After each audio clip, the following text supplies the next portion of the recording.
Welcome to Paranormal Pages. Please drop a like or comment if you want to help the channel. Now let's get into the true scary stories. The Silent Reader. It started innocently enough, as these things often do. Audiobooks had been my only solace at night for years, drowning out the gnawing silence of my lonely apartment. Every evening, as darkness fell, I'd slip into bed, put on my headphones, and let a voice take me away from the real world into whatever fiction I had chosen. But that night was different. The voice, my faithful companion for countless hours, had whispered something unexpected: "Help me." I shot up, ripping the headphones off as if they'd burned me. My heart raced, and the edges of the room blurred in the dark. Surely, I had misheard. I sat there, frozen in the middle of my bed, staring at the audiobook app on my phone, watching the seconds tick by. The familiar voice, calm, deep, and steady, was supposed to be narrating the final chapter of a detective novel. But the voice had stopped. And for the first time in years, my apartment felt suffocatingly quiet. "Help me." The words echoed in my mind. I tried to play it off. Maybe it was part of the story? I hadn't been paying attention, drifting in and out of sleep as usual. Yet something gnawed at me, an unease that felt almost physical. My skin crawled, and I was acutely aware of every creak and groan of the old building around me. I hesitated before pressing play again. The progress bar hadn't moved since the whisper. The app wasn't frozen. The little animation of pages turning in the background continued its steady rhythm. But the voice, his voice, was silent. "Come on," I muttered under my breath, tapping the phone again. No sound, no narration, just the gentle hum of the apartment around me. Then, just when I thought I had imagined the whole thing, there was a soft crackle, like static, followed by a faint, desperate whisper. It wasn't the same voice I had grown used to over the years. This voice was broken, frail. "Please. Help me." I threw the phone down onto the bed, heart hammering in my chest. Every fiber of my being told me to stop, to close the app and pretend nothing had happened. But I couldn't. Something was wrong, deeply wrong, and I couldn't shake the sense that whoever, or whatever, was speaking needed me. Shaking, I reached down and picked up the phone again. Before I could press play, the room temperature plummeted, the air thickening with a sudden, unnatural cold. My breath misted before me as I heard it again, clearer now: "I'm trapped. Help me." I could barely hold onto my phone, my fingers trembling as I tried to comprehend what was happening. I'd listened to hundreds of audiobooks, yet never had anything like this occurred. The voice on the other end had been my companion for years, but now it felt as though I was no longer alone in my apartment. Against my better judgment, I replayed the audiobook from the beginning, hoping that somehow this would all make sense. For a while, everything seemed normal, calm, even. The familiar voice narrated, speaking in that smooth cadence I had grown used to. But beneath the surface of his words, I could sense something off. His voice trembled slightly, words occasionally catching as if he were struggling with every sentence. It wasn't long before the normal narration was interrupted again. "I'm not supposed to say this," the voice whispered, more urgent this time, "but I need you to hear me. Please, help me. I'm trapped." A chill crawled up my spine. "Trapped?" I muttered aloud, my voice barely a whisper in the cold air. My mind raced, trying to come up with explanations: malfunctioning audio, a glitch in the app, or maybe even an elaborate prank. But deep down, I knew that wasn't it. This felt personal. As if the man behind the voice, the narrator whose name I'd never cared to learn, was reaching through the very fabric of the story itself, calling for me. I needed answers. Desperation overtook my fear as I navigated to the audiobook's details page. I scanned for the narrator's name. How had I never thought to check before? Michael Devereux, it read. The name meant nothing to me, but it felt oddly intimate now. I searched for more information about him, but nothing substantial came up.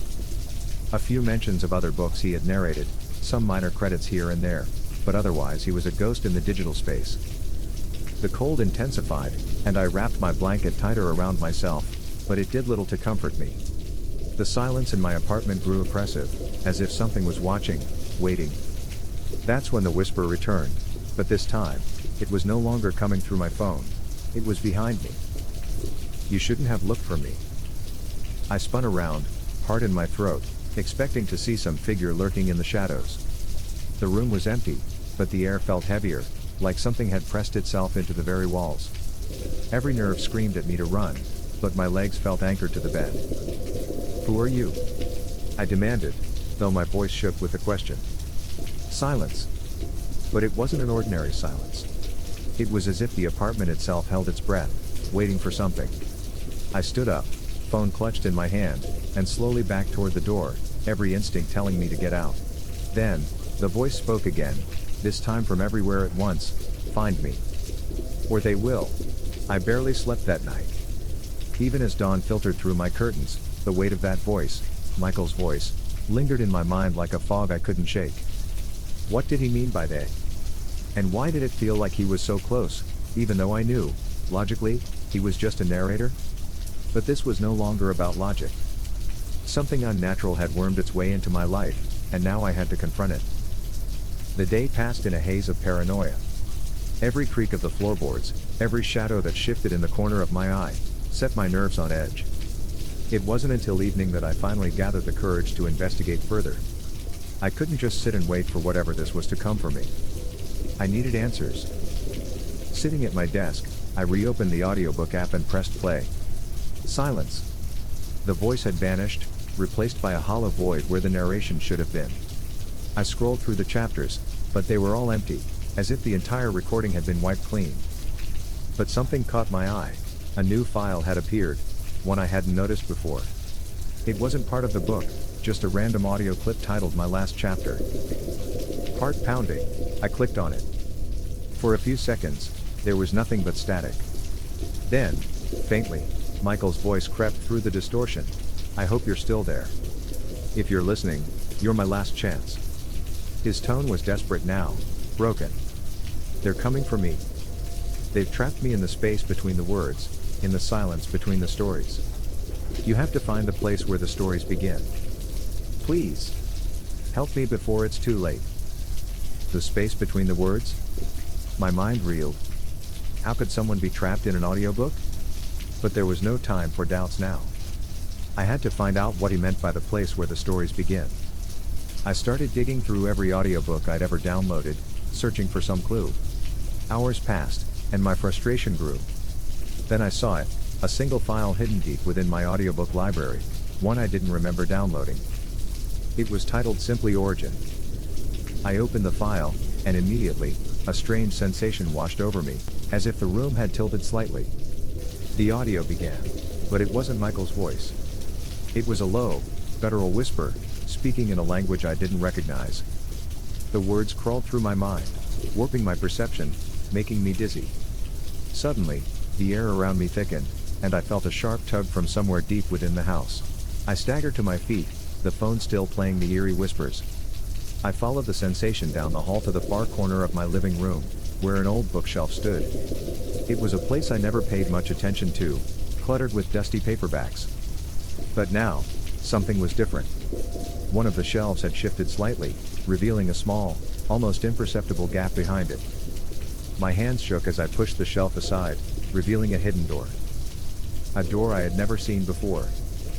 My heart raced, but I couldn't turn back now. Michael's final plea echoed in my mind, you have to find the place where the stories begin. I opened the door, revealing a narrow, dimly lit staircase leading down into what could only be described as darkness itself. The descent down the staircase felt endless, the air thickening with each step as though the walls themselves were pressing in. The light from my phone flickered weakly, casting trembling shadows along the narrow, uneven stairs. There was no natural source of light, yet a faint glow seemed to radiate from somewhere deep below, as if something was waiting for me. The silence was oppressive, but I pressed on, driven by a mix of fear and obligation. I couldn't shake Michael's voice from my mind, his desperation wrapping itself around me like an invisible thread, pulling me deeper into this hidden world. Finally, I reached the bottom, where the staircase opened into a vast, empty chamber. The walls were lined with what appeared to be bookshelves, though these books were different. Each spine was blank, the pages sealed tight, as if the stories within had never been told. In the center of the room stood a single, ancient-looking desk, atop which sat an old, ornate reel-to-reel tape recorder. My phone buzzed in my hand. I looked down to see a notification. Play recording. My fingers trembled as I pressed the play button on the phone, and the reel-to-reel word to life on its own. Michael's voice crackled through the speakers. But it wasn't the calm, polished narration I had grown familiar with. He sounded broken, terrified. "You found it?" he whispered. "This is the place where the stories begin. And where they end." His voice trembled, filled with dread. "They're coming. They know you're here now. The silence. It's where they live. They feed on it. You have to destroy the recorder, before they take you too." My breath caught in my throat as a new sound filled the room. It was subtle at first, a soft rustling, like pages turning in the wind. But it grew louder, more frantic, until the very air seemed to tremble with the noise. The blank books lining the walls began to vibrate, and the shadows shifted unnaturally, elongating into grotesque, inhuman shapes. "They live between the words," Michael's voice continued. "In the silence between every breath, every sentence. They are the forgotten stories, the lost voices. And they want yours now." A cold, breathless terror seized me as the shadows began to move, slithering along the walls, inching toward me. They weren't just shadows anymore, they were something alive, something ancient and ravenous. I knew without a doubt that these were the they Michael had warned me about. I stumbled backward, heart hammering as the darkness closed in. My only hope was the recorder. I rushed to the desk, fumbling with the machine, trying to find a way to stop it. The voices from the reel grew louder, overlapping in an incomprehensible cacophony of whispers and screams, each one begging for release. The shadows were nearly upon me now, their forms twisting and coiling as they reached out with spindly, ink-black tendrils. One of them brushed my arm, and I felt a surge of icy cold shoot through my body, freezing my breath in my lungs. I had no choice. With a cry of desperation, I yanked the tape from the recorder and hurled it to the ground. The reel shattered, scattering magnetic tape across the floor like tangled threads. For a moment, everything went still.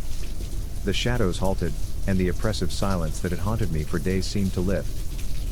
But then, from the deepest part of the room, a voice, not Michael's, rasped, "It's too late." The shadows lunged. "Hey! Subscribe for more true scary stories." Story 2. The Watcher. It all started with a harmless app. Or at least, it seemed harmless.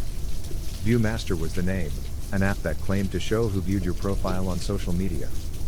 It sounded like a gimmick, something to pass the time, or maybe just another data collection scheme. But in a world of oversharing and constant surveillance, the curiosity got the better of me. I'd been feeling unusually paranoid lately, as if eyes were on me when I walked down the street. This app felt like a way to regain some control, to know who was really watching. I downloaded it without thinking twice. The interface was simple, almost too basic for something that boasted such a grand claim. I synced it with my social media, and within minutes, names began to pop up on the screen. Friends, colleagues, even an ex who had no business checking my profile, all appeared. At first, it was amusing, then unsettling, and soon enough, it became eerie. Someone new had appeared, no name, no profile picture, just a figure, blurred out like a faulty photograph. The caption below simply read, "Viewed at 3 a.m. I shrugged it off. Glitches happen, I told myself. But the next night, the same thing occurred, same figure, same time. Except this time, I was wide awake. At 3 a.m. on the dot, a loud ping jolted me from the half-asleep state I had forced myself into. There it was again, the blurry silhouette, only this time, the app's notification made my skin crawl. Viewed from your location. I froze, my eyes darting to the corner of my room where the shadows gathered thickly. The silence felt oppressive, like something was holding its breath along with me. My heart hammered in my chest, each beat painfully loud in the dead quiet. I forced a laugh, but it came out more like a whimper. No way. This app's just messing with me, I whispered to myself, though the sound of my own voice made it worse somehow, as if acknowledging it gave the fear a form. Still, I couldn't shake the feeling that I wasn't alone. I glanced over my shoulder. The familiar clutter of my room, the outlines of the furniture, nothing was out of place, yet everything felt wrong. It wasn't just paranoia anymore, It was primal, like prey sensing a predator. I stared at the app again, my fingers trembling as I locked the screen. That night, I didn't sleep. The following morning, I deleted the app, but the damage was already done. The image of that blurry figure lingered in my mind like an afterimage burned into my retina. My thoughts felt foggy, and the normalcy of the day didn't comfort me. Every corner, every glance over my shoulder, it all carried that gnawing sensation of being watched. I told myself I was overreacting, that none of it was real. But when night fell, I found myself compelled to re-download the app. Just one more look, I reasoned, to prove to myself it was all in my head. The app reinstalled itself quicker this time, as if it had been waiting for me. My thumb hovered over the icon before I pressed it. When the interface loaded, the notifications were back. I braced myself for another meaningless glitch, but what I saw instead paralyzed me. The figure wasn't blurry anymore. It was clearer. Too clear. And it was standing right behind me. I couldn't move. My muscles seized up as my mind screamed for me to look behind me, but I was paralyzed with dread. The image on the app was sharp now, unmistakable. It was a man, or something resembling a man, tall and impossibly thin, his face a ghastly white, eyes wide and hollow as if something had drained the life from him. He was standing behind me, his hands outstretched like he was reaching for me. A wave of icy cold swept over my body. I dropped my phone, my hands trembling violently. I didn't dare turn around, every fiber of my being screaming that I didn't want to know what was really behind me. But the room had grown darker, denser, as if something was feeding off the fear that soaked the air. "Get a grip," I whispered to myself, my voice breaking. "This is just a prank. Someone's screwing with me." But deep down, I knew better. This didn't feel like a prank. It felt like something ancient, something hungry. Forcing myself to move, I slowly picked up my phone, the screen flickering in and out. I had to delete it. I had to get rid of the app. I swiped at the screen, but it froze, locked on that image of the pale figure looming behind me. I took a breath, then another, and finally, I spun around. The room was empty. I let out a long, shaky breath, laughing at my own paranoia. Of course, there was no one there. I must have been sleep deprived, or maybe the stress of work was finally getting to me. It had to be an elaborate trick of the mind, right? There was no other explanation. The app was glitching, and my mind was filling in the gaps with irrational fears. Still, something wasn't right. The air felt different, like it had thickened with some unseen presence. I crossed the room to the window, pulling back the curtains to let in more light, hoping it would chase away the creeping sense of unease. Outside, the street was still, bathed in the pale glow of streetlights. Nothing unusual, no sign of anyone. But when I glanced at the reflection in the glass, my heart nearly stopped. There, just behind me, I saw him, the same hollow-eyed figure, standing in the corner of my room, his eyes fixed on me, his mouth twisted into a grotesque grin. I spun around again, but the corner was empty, as if the reflection had been mocking me, taunting me.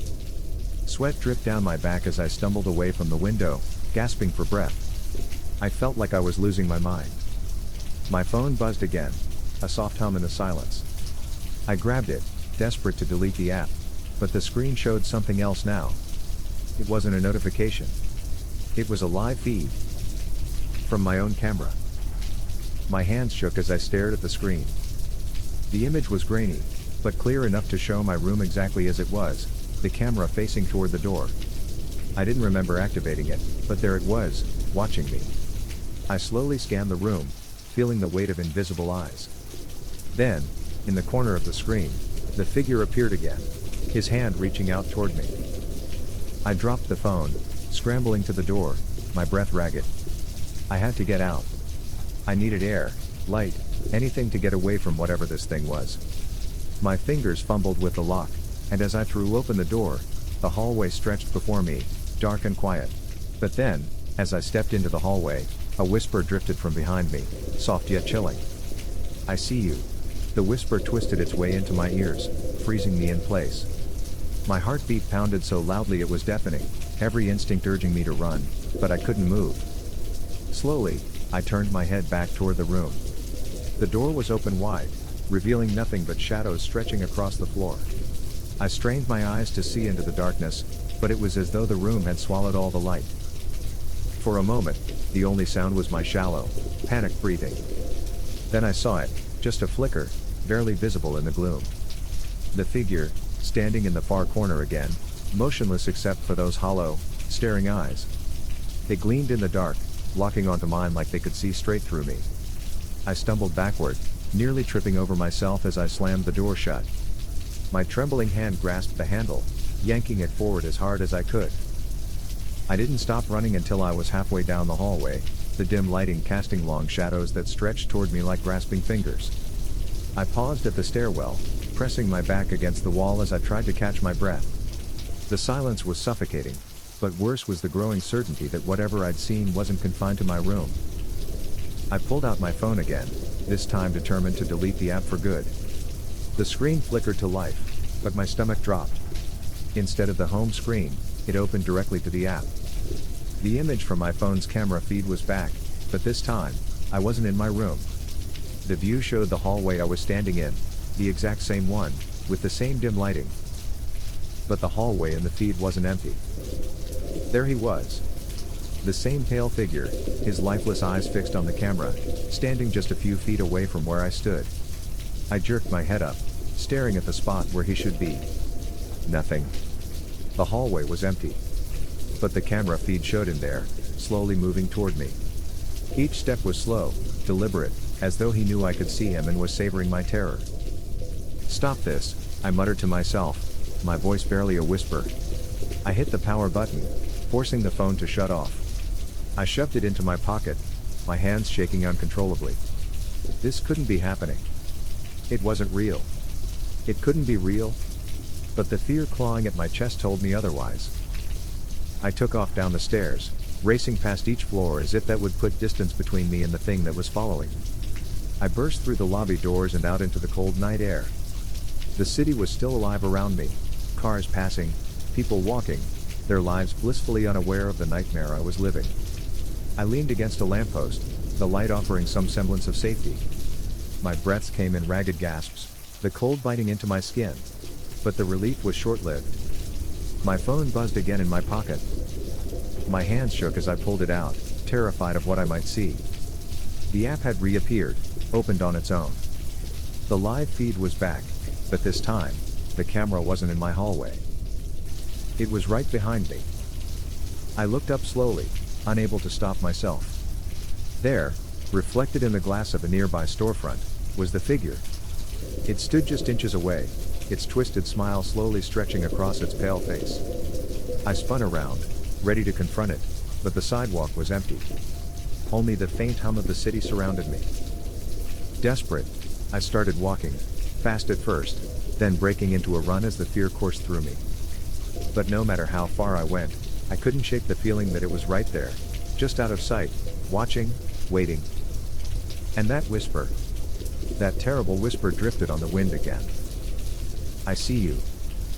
I ran until my legs burned and my lungs felt like they would burst, weaving through the crowded streets, each step echoing with a pulse of terror. I didn't know where I was going.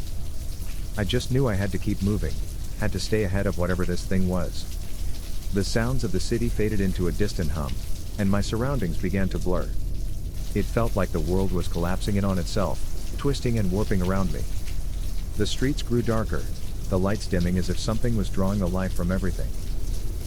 I stumbled into an alleyway, gasping for air, my back pressed against the cold, damp bricks of a building.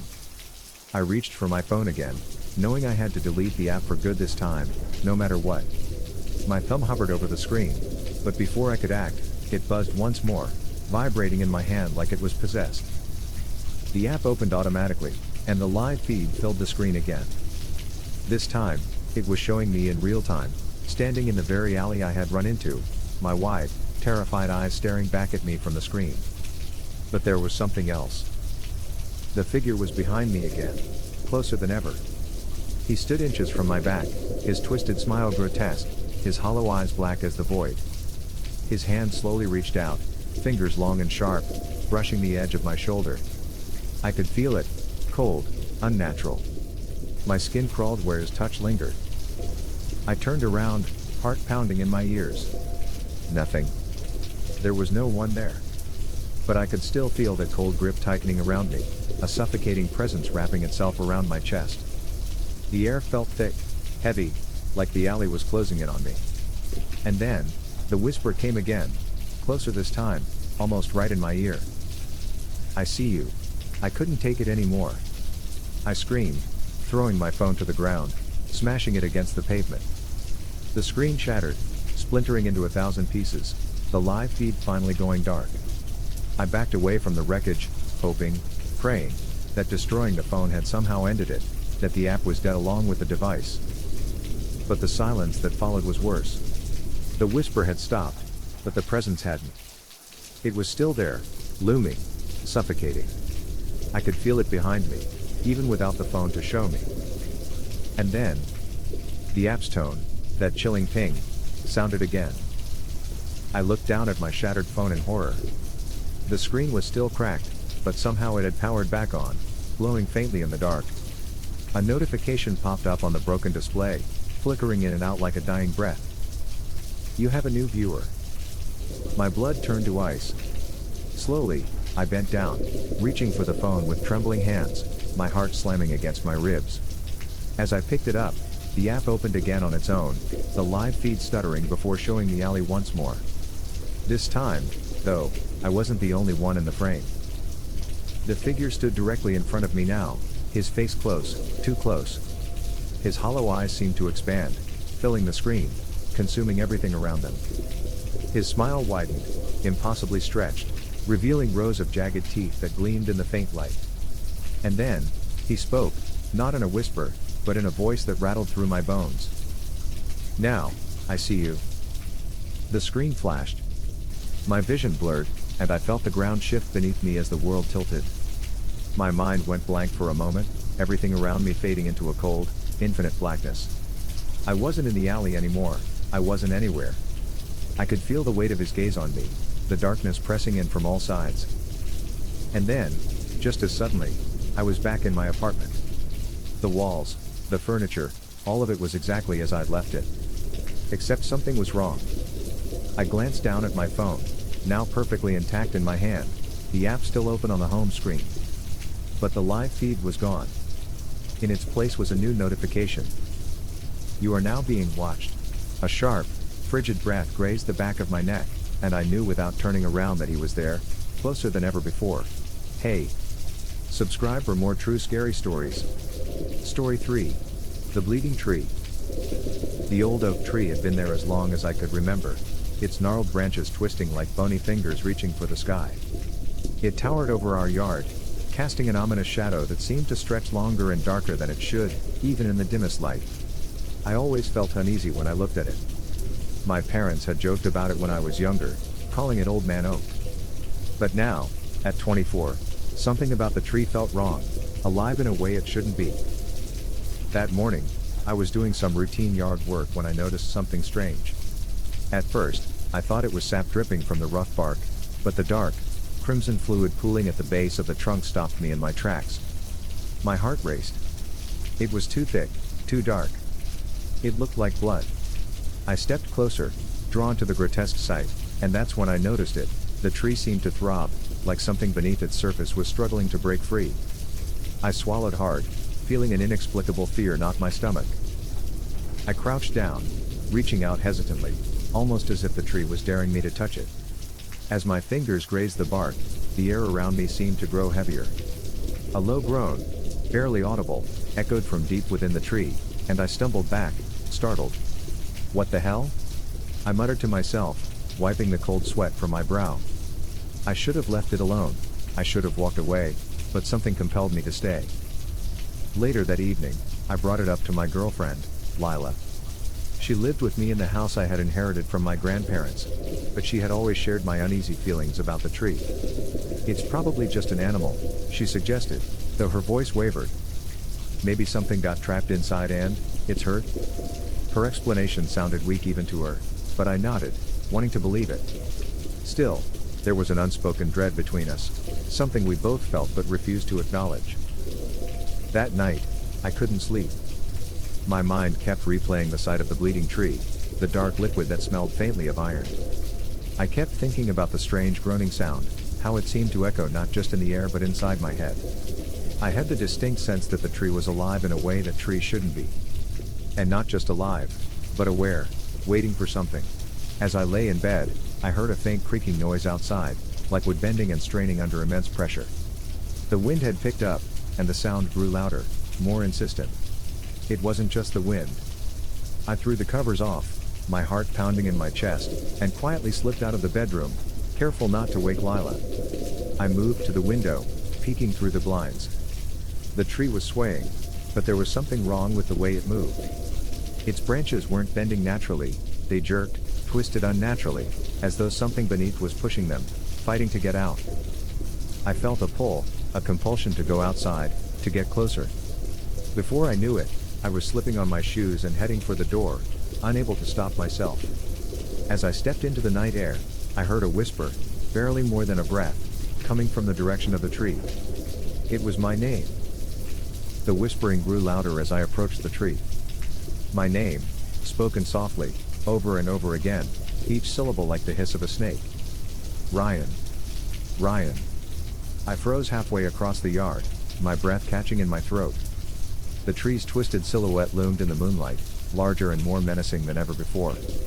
Its branches reached for the sky, but they no longer looked like wood, they looked like skeletal hands, stretching towards the heavens in a grotesque prayer. I turned my head, scanning the yard for any other signs of movement, any sign that this was some kind of twisted prank. But there was no one there. Just the stillness of the night, broken only by that whisper. The voice wasn't coming from the tree itself, it was coming from beneath it. My stomach churned as I noticed something I hadn't seen before. The ground around the base of the tree looked disturbed. The soil was freshly turned, as if something had been digging from the inside out. I took a hesitant step forward, my hand trembling as I reached into my pocket for the small flashlight I always carried.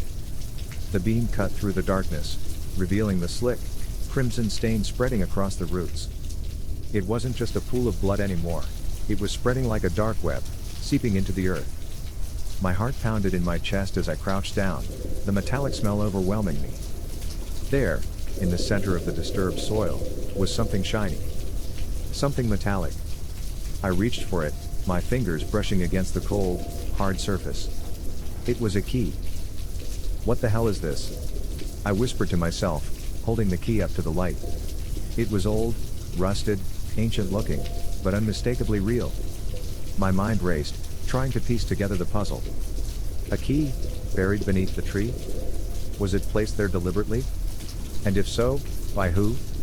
Or, more disturbingly, by what? Just then, I heard Lila's voice from behind me. Ryan, what are you doing out here? She was standing on the porch, her arms wrapped around herself, a look of deep concern etched on her face. It's the tree, I stammered, holding up the key. It's bleeding, and but before I could finish, the ground beneath me shifted. A deep rumble echoed through the earth, and I stumbled backward as the soil near the roots began to cave in. Lila screamed. I scrambled back, my flashlight shaking in my hands as the dirt fell away, revealing a dark, gaping hole beneath the tree. The roots seemed to reach down into the pit like claws, clinging to something buried far below. And from that pit came a sound, a low, guttural growl that vibrated through my bones. It was alive. Whatever was beneath the tree wasn't just some figment of my imagination. It was real. Get away from it! Lila shouted, rushing toward me, her eyes wide with terror. She grabbed my arm, pulling me to my feet. The ground trembled again, more violently this time, and we both staggered back toward the house. The tree groaned, its branches thrashing wildly as if in a rage, and from the darkness of the hole, I could feel it watching us. Waiting. We need to leave. Lila screamed, her voice rising in panic. But I couldn't tear my eyes away from the hole. Something was emerging, something dark and twisted, shifting beneath the earth like a serpent. My mind screamed at me to run, to follow her back inside, but I couldn't move. My body felt frozen, gripped by a terror so deep I could barely breathe. And then, from within the pit, I saw them, eyes. Glowing, crimson eyes staring up at me from the blackness, filled with hunger. The tree wasn't just bleeding, it was feeding. Feeding on whatever lay beneath, and now, it wanted more. The eyes. I couldn't shake the image from my mind, the way they glowed from the darkness beneath the tree, red and full of malice. Lila was still pulling me toward the house, her grip tight and desperate, but my feet felt like lead. I managed to glance at her, and the terror in her eyes snapped me out of my paralysis. We ran back inside, slamming the door behind us, the sound echoing through the empty house. I quickly locked it, though I wasn't sure what good that would do against whatever was outside. Lila paced back and forth, her breath shallow and ragged. "What was that?" she demanded, her voice edged with panic. "What the hell is under that tree, Ryan?" I don't know, I stammered, still clutching the rusty key. My hand was shaking, my mind racing to make sense of everything. "There's something buried under it. I think it's been down there a long time." I looked at the key again, feeling the weight of it in my palm. It felt like a piece of an old, terrible puzzle that I was just beginning to uncover. Lila stopped and stared at me, her eyes narrowing. "That key? Where did you find it?" "Under the tree," I whispered. "In the roots." She looked like she was about to say something, but before she could, the house shuddered. The sound of wood creaking filled the air, and we both turned toward the window. The tree. Its branches were thrashing violently now, beating against the side of the house like angry fists. The wind outside howled, but this wasn't just a storm, it was the tree. It was alive, and it was angry. I could hear it groaning, the sound seeping into the walls like a dark presence. I moved toward the window, my heart pounding in my chest. The ground beneath the tree was splitting open further, revealing more of the black void beneath. And something was rising. The dirt shifted and twisted, and then I saw it, a hand, skeletal and decayed, clawing its way out of the earth. My blood turned to ice. The tree wasn't just feeding on something buried, it was releasing it. What is that?" Lila's voice was barely more than a whisper, her eyes wide with disbelief. She took a step back, shaking her head as if denying the reality of what she was seeing. I didn't answer. I couldn't. My mind flashed back to stories my grandparents had told me when I was a child, old superstitions about the land, about things that should never be disturbed. They used to say that certain trees were planted to keep things in, to trap something deep underground, bound by roots and earth. I never believed them. I should have. Suddenly, the house shuddered again, and a deep, guttural growl echoed from the pit outside. The thing, whatever it was pulling itself free. Its hand stretched further out of the soil, followed by an arm, its flesh clinging to the bone in a sickly, rotting way. A smell hit us then, foul and decayed, like the stench of something long dead brought back to life. "We can't stay here," I said, my voice trembling. "We need to go. Now." Lila didn't argue. She ran to grab her coat. Just as she turned, we heard a sound from upstairs. A slow, deliberate creak, as if someone, or something, was walking down the hallway. My heart stopped. We hadn't heard anyone come in. We were alone. Weren't we? Lila's eyes widened. "Ryan. Who's up there?" Her voice quivered. I didn't answer. My legs moved on their own, carrying me toward the staircase. Every fiber of my being screamed at me to stop, to run the other way, but something compelled me to know. I reached the foot of the stairs, the flashlight still clutched in my hand. Slowly, I pointed the beam up toward the second floor. And there, standing at the top of the stairs, was a figure. Tall, shadowed, its face hidden in the dark. It wasn't human. Its body was twisted, its limbs unnaturally long, and where its eyes should have been, two glowing red orbs stared down at me. I felt a cold, oppressive weight on my chest as the thing began to descend, one slow, deliberate step at a time. My blood ran cold as the figure descended the stairs, each step deliberate and heavy, as though the very air around it thickened with its presence. The glowing red eyes locked onto mine, freezing me in place. It was grotesque, its body twisted like the roots of the old oak outside, limbs too long, its frame hunched and unnatural. Its skin, a pale, corpse-like gray, was taut over bones that jutted out in sickening angles. There was a horrible familiarity about it, something I couldn't quite place. And as it reached the bottom of the stairs, a deep, guttural voice echoed from its throat, low and raspy. "You were never supposed to dig," it whispered, the words coming out in a hollow, bone-chilling rasp. I stumbled back, the weight of its presence crushing down on me. "What are you?" I choked out, my voice barely audible. The key in my hand felt like a lead weight, but I gripped it tighter, unsure if it was a weapon or a curse. The thing's mouth twisted into something resembling a grin, though it was devoid of warmth or humanity. "I am the keeper," it rasped, its voice like dry leaves scraping against stone. "The guardian of what lies beneath. Your blood has awakened it, and now there is no turning back." "My blood?" I stammered, shaking my head. "I haven't." "The tree knows," it interrupted, stepping closer, its face inches from mine now. "It took what it needed. It feeds. And you fed it." I felt a wave of nausea wash over me as the creature's stench filled my lungs. The bleeding tree. I touched it.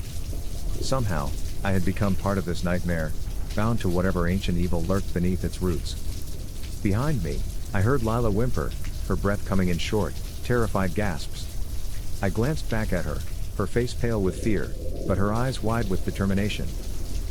"Ryan. We need to leave," she whispered, her voice shaking but resolute. I nodded, my mind racing for a plan. But before I could even take a step, the house groaned.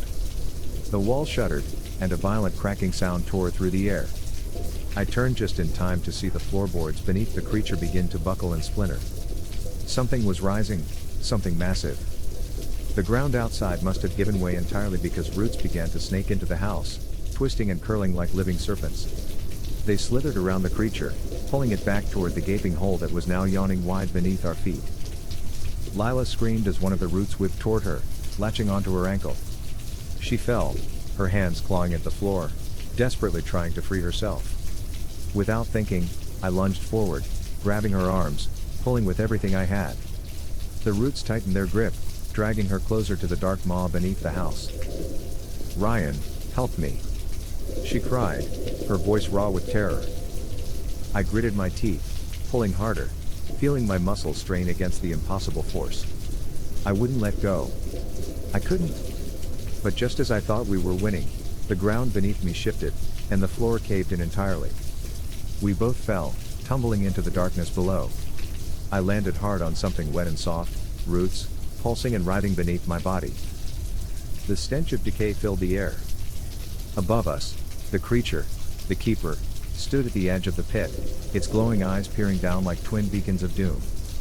It didn't follow. It didn't need to. Whatever was down here was far worse. Lila groaned beside me, clutching her ankle where the roots had burned her skin. I struggled to my feet, the flashlight still miraculously in my grip, casting a weak beam into the suffocating blackness around us. We were in some sort of underground chamber, the roots hanging down like a web of veins. And in the center of it all, I saw the source of the horror. It was an altar. Old, ancient, covered in dirt and blood, and bound in twisted roots that pulsed with a sickly, crimson glow.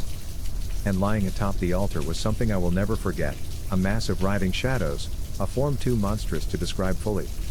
It was a demon, or worse, something older than demons, something that had been locked beneath this tree for centuries, feeding on the land, on the blood of those who dared disturb it. The key in my hand seemed to burn. I looked at it, then at the altar. The lock. There was a lock on the altar. "No," Lila whispered, her voice full of dread. "Ryan, don't. Don't unlock it." But I knew, deep down, there was no choice. The tree wanted me to.